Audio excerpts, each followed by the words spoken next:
family and freedom in Cuba, Belgium, Brazil, Congo, UK and all over the USA to crowds from 14 to 40,000. International leadership speaker, trainer and coach. Author of Learn to Raw Leadership, Attitude Hack, Live a More Excellent Life, 5 Battle Strategies of a Victorious Warrior. 2021 President's Lifetime Achievement Award recipient. Founding partner of the John Maxwell team. Toastmaster International Speech Competition semi-finalist. Founder of Tell It Like It Is TV, ThatGuyRocks.com and ThatGuySpeaks.com. Creator of Story Power TV, Transforming Grace TV, and Leading Leaders Podcast. Producer of 4 TV programs and podcasts for Liftable TV and World Trumpet Television as well as multiple social media channels. Please help me welcome J. Loren Norris. I was standing on the side of the highway. It was August. It was probably 105 degrees outside in Texas. The old truck was doing everything that it could to keep the air conditioner going because all of my kids and my wife and my 80-plus-year-old grandmother were sitting in the truck on the side of the highway. Why were we on the side of the highway? Because I thought it was smart to save some money. You know, new tires on a big truck. It was a Ford Excursion. Those things can run $250 a pop. So I decided to save some money, take a shortcut, a little cost savings, save some time, right? Wrong. I'm going to talk to you more about that absolute foundational principle of life, that shortcuts and cost savings and workarounds, they usually take longer and cost more than you could have ever imagined. On this episode of Leading Leaders. Subscribe now for our extensive video library of leadership lessons promoting faith, family, and freedom. I'm J. Loren Norris with Leading Leaders Podcast. And I want you to know that I'm not the only one as a leader who has made the mistake of thinking that I could, take a little shortcut and save some time. Employ a little workaround and save myself a lot of trouble.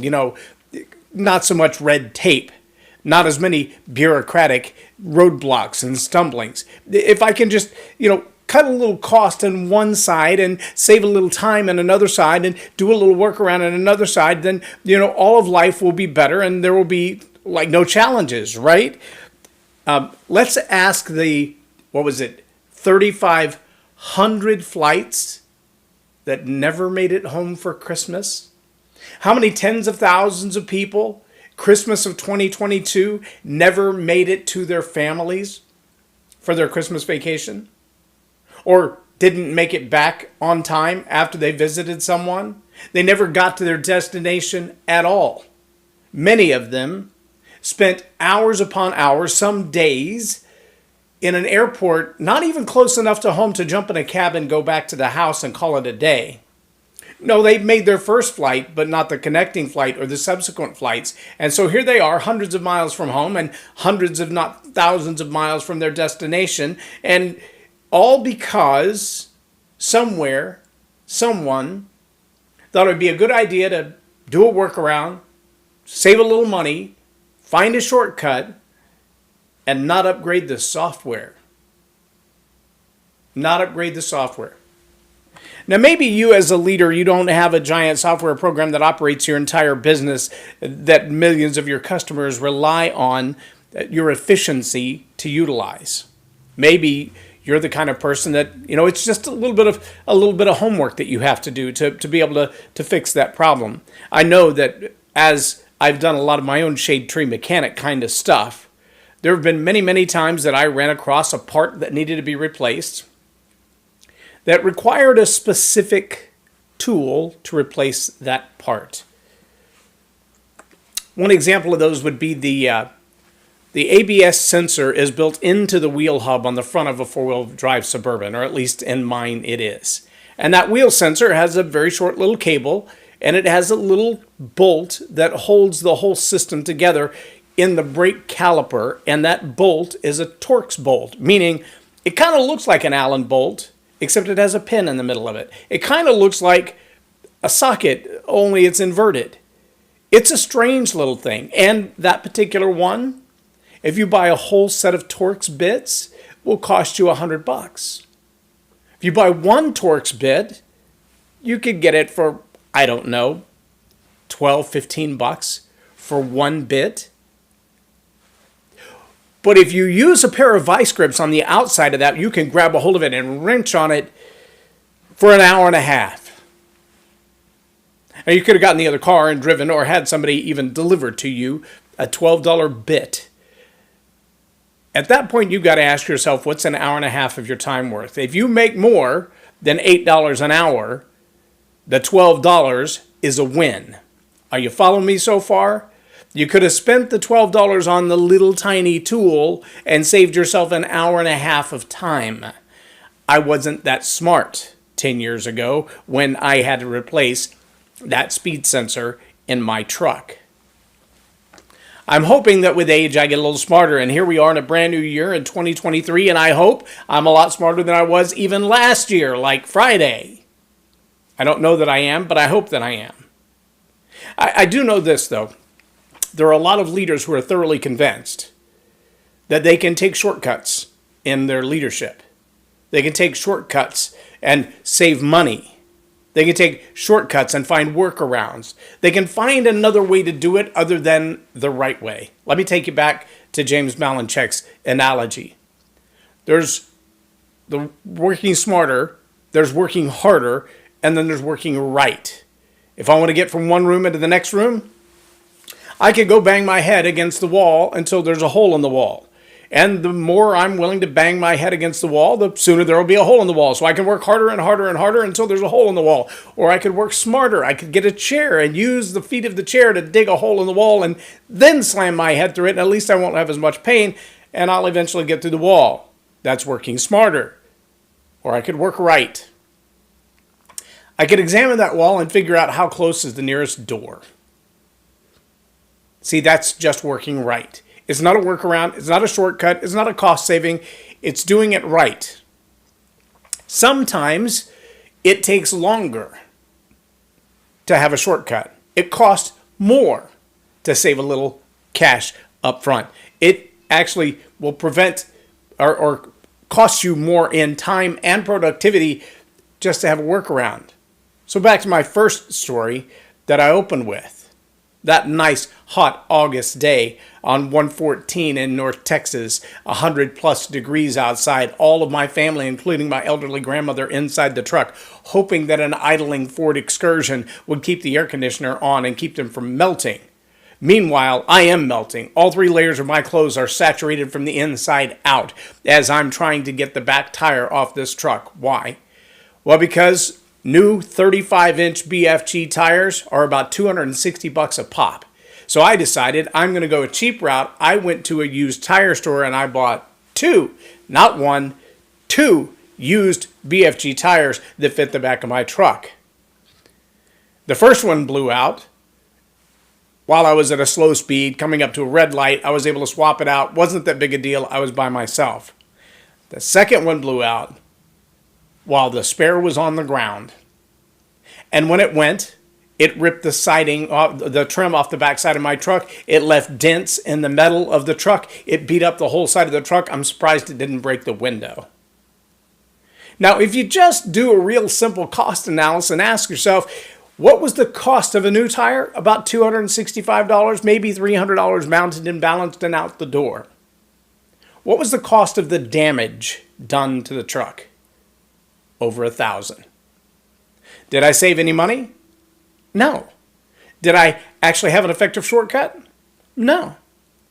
Did it do me any good at all? No. And so I want to remind you as leaders, as you're moving forward in the way that you lead people, sure, it will be easy to find the people who already have the database. They already have the skill set. They already have everything you need to put them on your team, and you can shortcut the training process if you hire somebody who's already experienced. You can save a little bit of money on what it would cost to send them off to get the official training if you just hire somebody who already has the experience. It's a workaround. It's a cost savings. It's a shortcut. It's, faster path to the money. But let me also remind you that somebody who has that kind of skill set, somebody who has that kind of training, and I don't care if you're talking about IT or security, if you're talking about human resources or program development for some kind of online app that you're building. In any one of those cases, if they're that skilled and that talented and they're not self-employed, you better ask the previous employer, how come they're not working for you anymore? Because you may be taking a shortcut to hire somebody who has all the experience. In the world of coaching where I live, we would call that a good mentor. Somebody who's been down the road ahead of you, they've made the same mistakes, and they're going to give you a shortcut so that you don't have to make the same mistakes. As an advisor, as an outside consultant, that's a really good buy, if you will, to have that someone who's not as deeply invested but has already made the mistakes. They can save you a lot of time. But if that person is looking for a job and they expect you to pay them every week to show up and do the work that somebody else has trained them to do, has paid for their skill set to do, has paid for their education to do, you better be asking yourself, why are they no longer at the company that paid for all that? Because the answer usually goes back to what John Maxwell says, one of my mentors, who said, we tend to hire people for what they know and then fire them for who they are.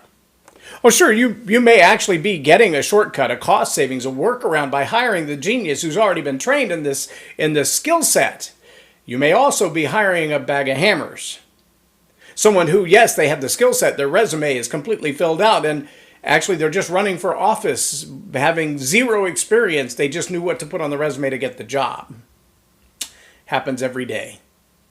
Is it a shortcut? Is it a workaround? Have you actually gained any ground, or is it going to cost you more in the long run because you didn't take the time to do your homework, because you didn't work it right, and you didn't pay the price necessary to make a good, solid investment? Might be in used tires, might be in software, it might be in people. But if you're a leader and you're responsible for making sure that, quote, the trains run on time, then you're also responsible for making sure that the investments that you make are good in the short run as well as the long run. You're responsible for making sure that the workarounds that you have are not just today's solution, they're a solid solution that will last throughout time. And that the money that you've invested didn't just save you a couple of bucks today and cost you millions in the long run, like so many patches and processes do. But as the leader, you're responsible for making sure that you make good decisions that are fiscally responsible now and in the future, that don't just save a day now, but they save you a whole lot of time in the efficiency of the future. And you don't use workarounds that avoid the hard part now. As John Maxwell also says, you can either pay now and play later, or play now and pay later, but either way you're going to pay. So you can pay on the front end to take the time to do it right, to invest what's necessary to do it right, and to actually do it right. Or you can be stranded on the side of the road, like I was, in 100+ temperatures, or stranded like thousands of people were over the Christmas holidays at an airport they didn't intend to be in for Christmas because somebody wanted to save a little money, delay a cost project, make the year look a little easier, finish the bottom line at the end of the year without spending that big chunk of change until the next year. And in the end, workarounds, shortcuts, and cost savings, they're going to take you longer, they're going to cost you more. A good leader knows that. I'm Loren Norris with Leading Leaders Podcast, or Tell It Like It Is TV. Have a blessed day.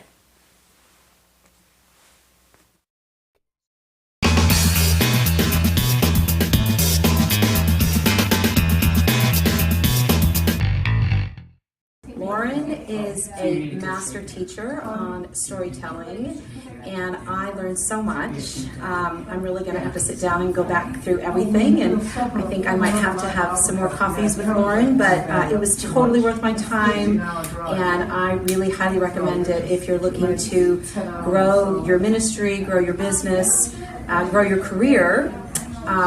Loren will serve you well. Thank you.